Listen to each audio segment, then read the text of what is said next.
Assalamualaikum warahmatullahi wabarakatuh. Perkenalkan, nama saya Nandang, dosen program studi kewirausahaan Universitas Pendidikan Indonesia.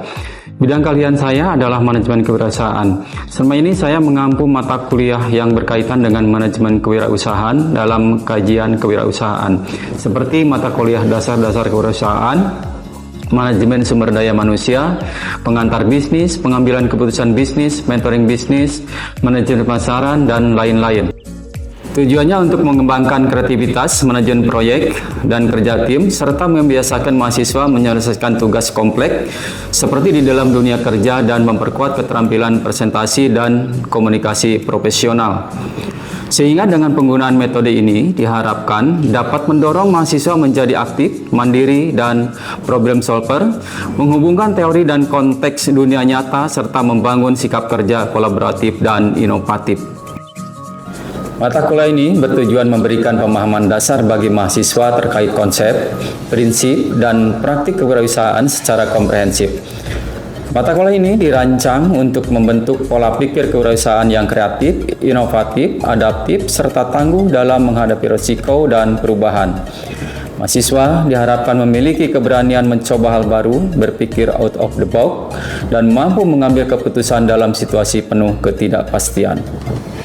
Metode pembelajaran yang diterapkan meliputi diskusi interaktif, studi kasus, simulasi bisnis, proyek kelompok, hingga observasi lapangan terhadap pelaku UMKM atau wirausaha pemula. Mahasiswa dilatih untuk bekerja sama, menyampaikan gagasan, dan berpikir kritis dalam menciptakan solusi usaha. Setiap kelompok akan menyusun dan mempresentasikan ide bisnis sebelum mereka memproduksi produk tujuannya. Dikerjakan secara kolaboratif dalam tim untuk mendorong tanggung jawab tim dan individu serta mengintegrasikan berbagai keterampilan kognitif, teknis, dan sosial. Model ini bertujuan menumbuhkan pola pikir kewirausahaan atau entrepreneurial mindset serta mengembangkan kemampuan untuk mengidentifikasi peluang, mengambil risiko, berinovasi, dan menciptakan nilai. Mengintegrasikan antara ideasi atau penggalian ide, validasi atau pengujian kebutuhan pasar, serta eksekusi yaitu pembuatan produk atau rencana bisnis.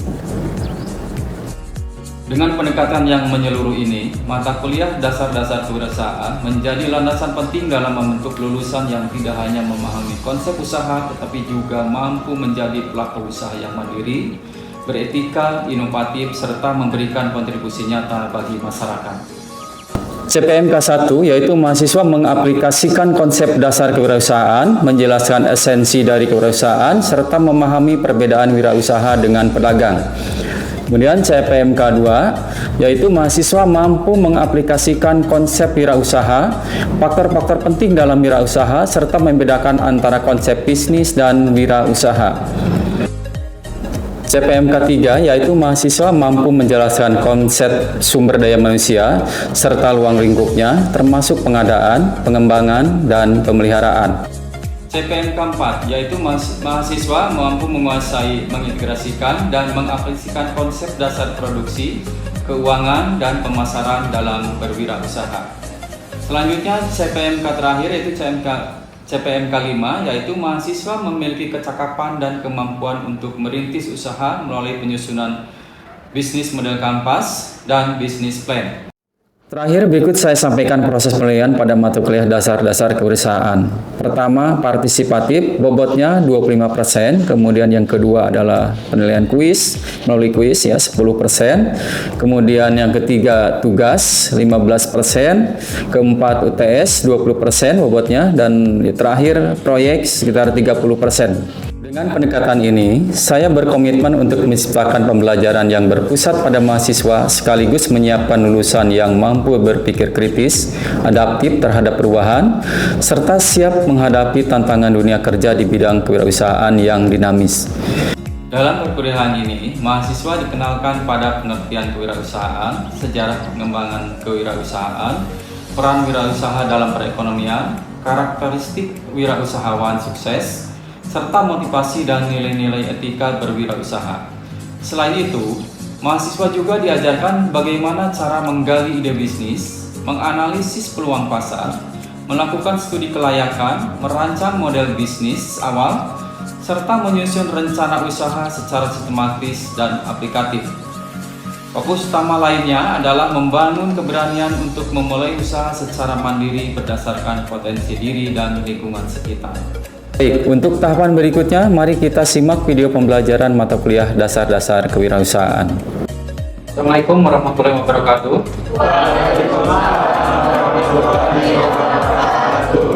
Selamat siang teman-teman. Siang. Kalian dalam keadaan sehat ya?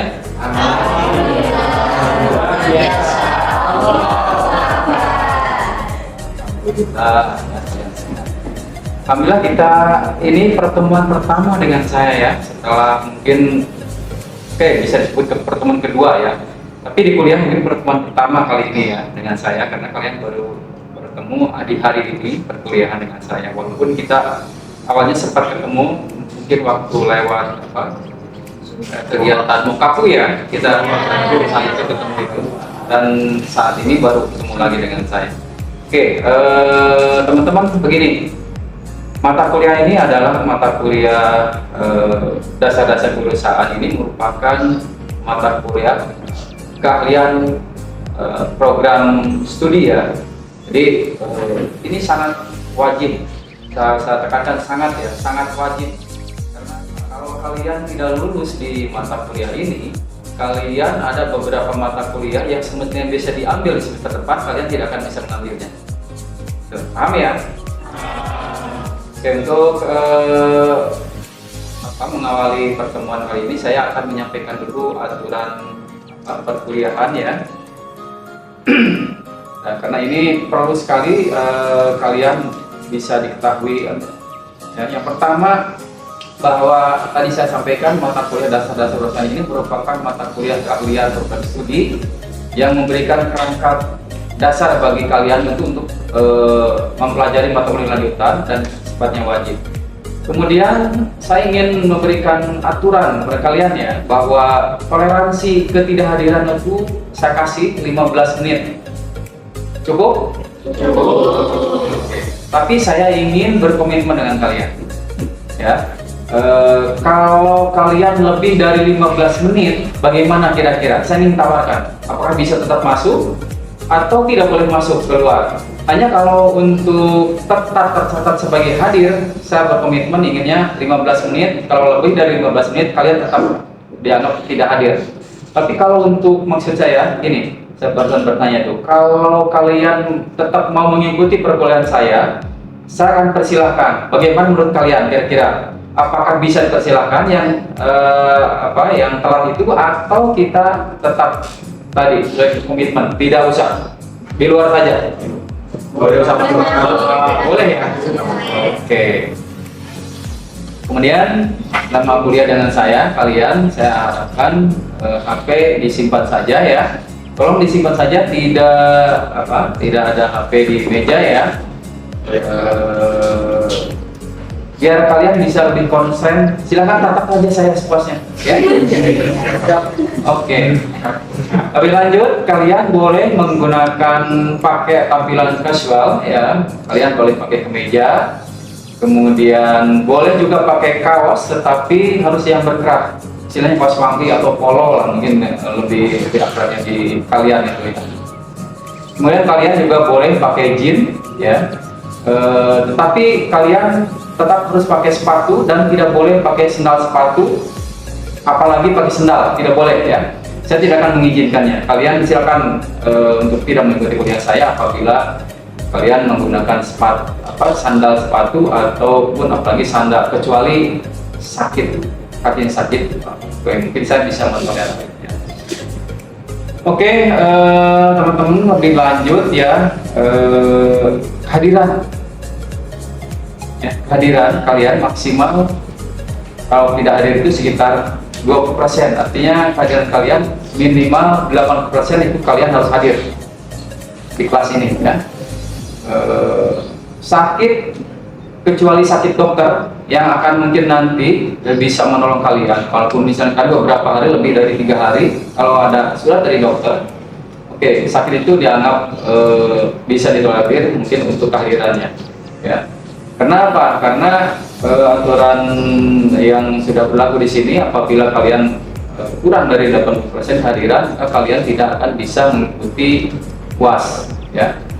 Oke, apalagi misalnya ketidakhadirannya di 3 hari udah atau 4 hari itu sebelum UTS, itu sangat mungkin sekali kalian tidak bisa ikut UAS. Oke. Selanjutnya saya akan menyampaikan bagaimana nanti saya memberikan penilaian terhadap proses perkuliahan kalian, ya, sehingga kalian bisa mendapatkan nilai yang terbaik. Ya. Di antaranya penilaian itu bisa dilakukan dengan 5 poin. Ya. Partisipatif itu memiliki persentase yang sangat tinggi, lumayan 25%, gitu ya, cukup tinggi. Jadi Anda jangan hanya diam duduk apalagi ngantuk gitu ya, tolong. Kalian harus aktif ya, partisipasi kalian di kelas maupun nanti ketika kalian bekerja kelompok itu sangat istilahnya diperhitungkan sekali. Kemudian kuis, ya, kuis. Nah, kuis itu nilainya nanti bobotnya sekitar 10%. Nah, saya kasih tahu buat teman-teman, buat kalian yang tidak hadir, sedangkan nanti saya memberikan kuis, artinya kalian selain rugi karena ketidakhadiran tersebut, kalian juga tidak akan mendapatkan nilai kuis, ya, karena kuis itu 10% lumayan. Tugas itu 15%, UTS 20% dan proyek 30%. Mari kita uraikan tentang penilaian ini. Oke, terutama untuk tugas ya. Kalau kuis ya mungkin nanti bisa saya berikan kepada kalian di saat menjelang akhir atau di pertengahan perkuliahan, karena kita 200 menit ya, 200 menit cukup lama. Walaupun mungkin nanti setelah prakteknya kita strateginya kita tidak selama harus di kelas, tapi ada waktu, dengan waktu mungkin beberapa waktu nanti kita ke lapangan, kita lakukan survei kunjungan ke UMKM atau kita survei tentang analisa harga di lapangan seperti apa. Oke, nanti kita bisa lakukan, memanfaatkan waktu yang antara yang 200 menit gitu ya. Jadi tidak perlu ada di kelas. Oke, itu untuk tugas ya. Untuk tugas nanti, tugas itu kalian akan mendapat beberapa tugas. Di antaranya di pertemuan pertama ini ya, pertemuan pertama ini kalian akan mendapatkan buat tugas. Yang pertama, kalian harus mengumpulkan sumber-sumber ya, sumber-sumber perkuliahan atau materi di pertemuan berikutnya, di pertemuan kedua nanti ya, minggu depan. Yang kedua, kalian juga harus membuat tugas perencanaan bisnis. Dan nanti kita akan bahas bersama di pertemuan keempat ya, di pertemuan keempat. Jadi cuman mungkin nanti ya sebelum Anda bekerja kalian harus membentuk kelompok ya. Maksimal para kelompok itu 3 orang ya, jangan lebih dari 3 orang. Alasannya mungkin nanti kalian bisa tanya kenapa harus 3 orang. Itu. Kemudian UTS. Gini teman-teman, kalian punya perencanaan bisnis kalian itu harus mendasar, tidak sembarang. Jadi kalian setelah membuat kelompok ya, nanti kalian merencanakan kira-kira kalian akan memproduksi apa ya, kemudian bikin perencanaan bisnisnya ya. Nah, UTS nanti itu adalah produk kalian itu ya, produk kalian UTS itu. Oke, ini ada proyek. Biasanya orang menulis UAS, bisa UAS bisa proyek, tapi saya lebih senang proyek karena mata kuliah ini metodenya berbasis proyek ya. Oke, jadi proyek ini nilainya sangat besar sekali, 30% bobotnya, dan ini sangat menentukan. Oke, proyek ini ada kaitannya tadi dengan perencanaan bisnis, kemudian apa lagi, produk, ada lagi tugas nanti. Selain perencanaan bisnis, tugas setelah UTS itu kalian harus membuat video promosi ya. Oke, paham? Saya kira cukup ya. Cukup. Oke. Atau ada yang mau tanya berkaitan dengan pelaksanaan penilaian ini? Kenapa misalnya partisipatif 25%, kenapa kuis cuma 10%? Kenapa tugas cuma 15%? Padahal itu kan mungkin lebih mudah bagi kalian karena punya waktu yang begitu lama untuk mengerjakan. Cukup? Oke, terima kasih. Oke, tadi udah paham teman-teman ya? Tentang kejadian. Sekarang kita lihat bagaimana daftar bahan kajian kita untuk sekitar 14 pertemuan ya untuk teori ini. Hari ini kita akan mengkaji tentang konsep kewirausahaan, kemudian di minggu depan itu kita akan mengkaji mengenai pola pikir kewirausahaan, gitu ya, bagaimana cara saya akan mengubah mindset kalian, gitu ya. Kalian masuk perguruan tinggi ini, kemudian kalau kalian berharap menjadi alumni, setelah keluar beres kuliah dari sini kalian mencari kerja. Bukan itu yang saya harapkan. Saya tidak bangga kalau kalian menjadi pekerja, tapi saya akan bangga kalau kalian jadi pengusaha. Ya. Kemudian yang ketiga proses perusahaan, keempat perencanaan bisnis. Nah, di pertemuan keempat ini seperti yang tadi saya sampaikan, tugas kalian nanti harus terkumpul ya dan kita bahas bersama. Kemudian yang kelima kreativitas dan inovasi, keenam manajemen risiko, dan ketujuh materi ketujuh pemasaran perusahaan. Kemudian kita jeda dengan pelaksanaan UTS ya. Yang kesembilan bagaimana kita berupaya untuk mendirikan usaha, kemudian permodalannya itu di pertemuan ke-10 seperti apa kita mencari permodalan dan kira-kira sumber-sumber modal itu dari mana saja nanti kita bahas bersama di pertemuan 10. Kemudian setelah kita berhasil menumbuh atau membentuk atau mewujudkan usaha kita, bagaimana perusahaan kita, usaha kita agar bisa tumbuh ya. Setelah itu kita juga harus mengenal sekarang itu istilahnya elektronik komersial, e-commerce ya, tempat kalian untuk berpromosi, tempat kalian untuk apa? Menjual ya, itu di situ nanti kita bahas tentang. Kemudian pertemuan ke-13 kita akan membahas masalah etika bisnis dan tanggung jawab sosial. Dan kita punya usaha itu bukan hanya sekedar memikirkan tentang keuntungan saja, tetapi lingkungan kita juga harus tetap dipikirkan. Yang keempat, ya yang keempat ini juga sangat penting karena saya kenapa seperti ini. Saya melihat bisnis-bisnis keluarga yang berjalan itu rata-rata setelah pendirinya atau pemiliknya itu tidak bisa melanjutkan usahanya bangkrut. Ya, kenapa? Karena manajemen suksesi tidak dilakukan oleh mereka itu. Nah, kita bahas bersama, kita kaji nanti bersama. Dan terakhir kita mungkin nanti akan membahas masalah inkubator bisnis. Kita akan mengenali bagaimana apa itu inkubator bisnis, bagaimana cara kita mendirikan inkubator bisnis, dan bagaimana kita bisa berkolaborasi di pasar gitu ya dengan cara menggunakan inkubator bisnis. Dan terakhir adalah ujian akhir semester. Oke, saya kira cukup ya. Cukup. Baik teman-teman, kita lanjut ke materi ya, dari konsep dasar kewirausahaan. Saya akan awali untuk pengenalan konsep ini ya dengan pengenalan perkembangan teori kewirausahaan. Oke teman-teman, sudah mendengar istilah entrepreneur? Sudah. Oke. Anda tahu nggak kira-kira entrepreneur itu berasal dari mana? Yang namanya siapa yang mengenalkan entrepreneur ini? Jika muncul di kita. Ada yang tahu nggak?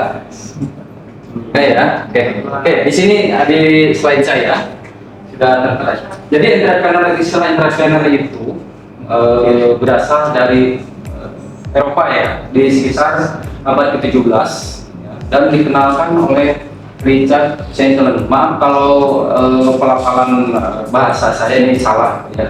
Ini bahasa orang Prancis seperti apa gitu ya, saya melafalkannya takutnya salah.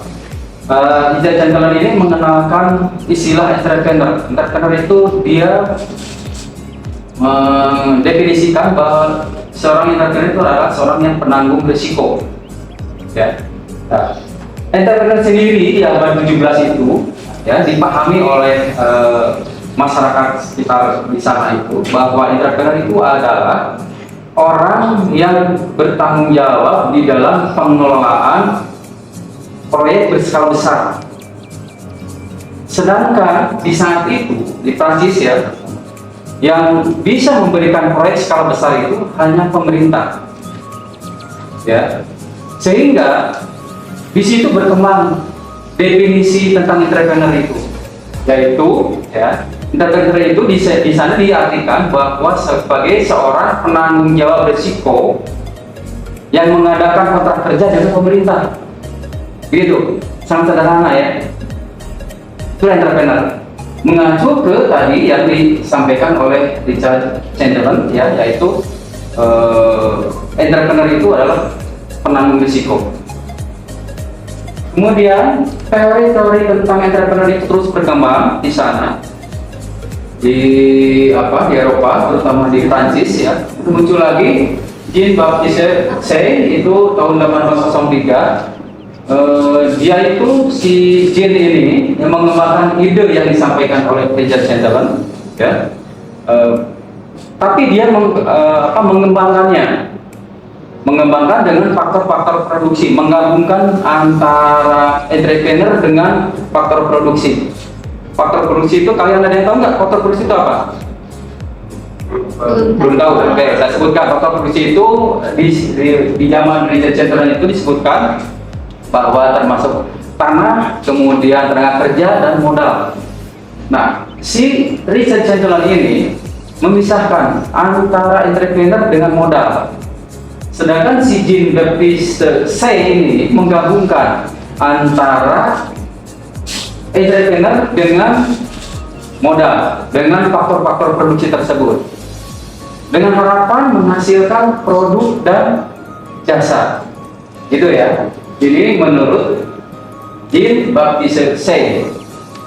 Oke, teori-teori entrepreneur terus berkembang, berlanjut ya. Abad 17, abad 18, abad 19 itu muncul Joseph Schumpeter. Ya, Joseph Schumpeter ini kalau tadi Richard Chamberlain dan si Jean ini dia orang Prancis ya. Kalau Joseph Schumpeter ini orang Austria, dia kebangsaan Austria. Ekonom juga ya. Nah, si Joseph Schumpeter ini menyampaikan bahwa inovator itu menyebabkan creative destruction. Itu teori dia. Inovator menyebabkan creative destruction. Creative destruction itu proses mengganti produk yang lama dengan yang baru melalui inovasi, sehingga berkembanglah kata-kata inovasi sampai sekarang di Indonesia. Gitu ya. Tuh. Lanjut, ada Peter Drucker di tahun 64 ya, masih abad ke-19. Peter Drucker ini kita juga mengenal istilahnya memanfaatkan peluang. Nah, seperti itu. Peter Drucker ini juga menyampaikan bahwa seorang entrepreneur itu adalah orang yang mampu memanfaatkan peluang yang ada, gitu ya. Oke teman-teman, berdasarkan uraian tadi yang sudah saya sampaikan, kira-kira ada yang bisa didiskusikan? Silakan, siapa yang mau bertanya? Oke, saya kira Iki dulu lah. Baik Bapak, terima kasih atas kesempatannya. Saya izin bertanya mungkin terkait tadi Bapak menyampaikan bahwa Richard Chamberlain menyebutkan entrepreneur adalah seorang yang menanggung resiko. Jadi boleh dijelasin ulang nggak Pak terkait hal tersebut? Oke, terima kasih pertanyaan yang bagus Iki ya. Jadi teman-teman gini, saya sipir aja ya berdasarkan uraian dari Richard Chamberlain. Jadi Richard Chamberlain menyampaikan bahwa entrepreneur itu sebagai penanggung risiko atau orang penanggung risiko. Kenapa? Karena misalnya begini, ketika kita sekarang beli barang dengan harga yang pasti, maka yang akan datang kita akan menjual barang dengan harga yang belum pasti. Itu yang disampaikan Richard Chamberlain, kira-kira seperti itu. Apa yang dimaksud dengan entrepreneur itu sebagai penanggung risiko? Gimana Ki? Sudah dijawab. Teman-teman, kita lanjut ya ke materi berikutnya.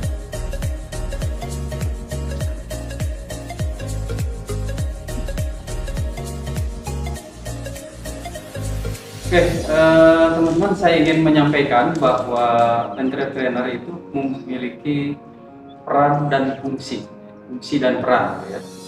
Fungsinya seperti yang bisa Anda baca di sini, entrepreneur itu berfungsi sebagai memiliki dua fungsi, yaitu fungsi secara makro dan fungsi secara mikro.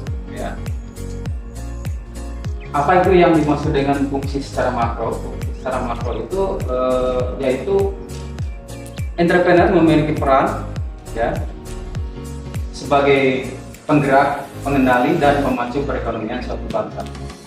Oke, teman-teman, selanjutnya perusahaan ini berperan secara mikro ya. Peran perusahaan adalah penanggung risiko dan ketidakpastian, mengombinasikan sumber-sumber ke dalam cara yang baru dan berbeda untuk menciptakan nilai tambah dan usaha-usaha baru. Ketika tadi yang usaha peran secara makro sudah dijalankan oleh para entrepreneur itu, para wirausaha, artinya peran secara mikro pun bisa berjalan gitu ya, bisa dijalankan.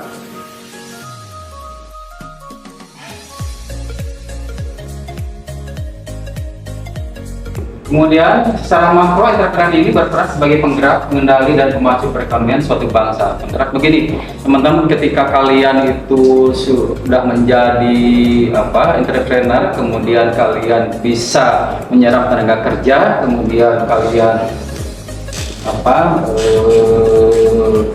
bisa melakukan inovasi produk ya, kemudian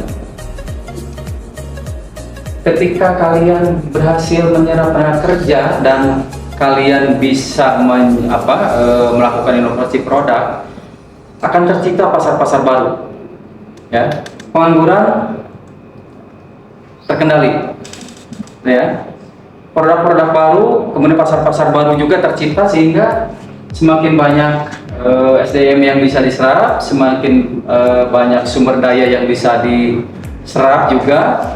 Petani di kampung bisa laku ya, nggak kesulitan untuk menjual hasil panennya.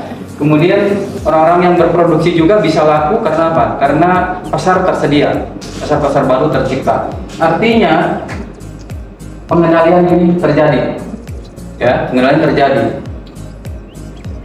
dengan cara apa? Dengan cara distribusi sumber-sumber daya secara efektif ke masing-masing unit, masing-masing tempat gitu ya. Kemudian ketika